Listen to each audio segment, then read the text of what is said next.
Hi, and welcome back to our next video on digital logic.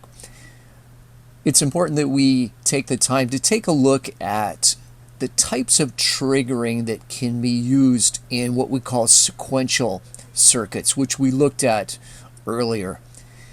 And the way we can trigger a device in digital logic is by using level triggering or edge triggering.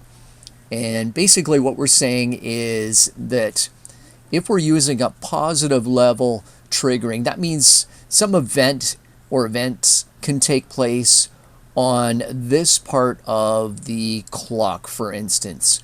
So the high edge of the clock, whenever this happens, we can have some events happen or something take place. And we could do the same thing with negative level triggering. So anytime that the clock, for instance, is low, then we could have something happening in digital logic. There might be a time where we only want to do this on, say, the clock edge. So if we use positive edge triggering, we maybe only want something to happen when we have a rising edge of the clock. So when this happens here, and then when it happens here again at this point, and this point here. Or we could say the negative edge of, say, a clock. So as this falls, this edge here, we could have some event happening, or next when it happens here again.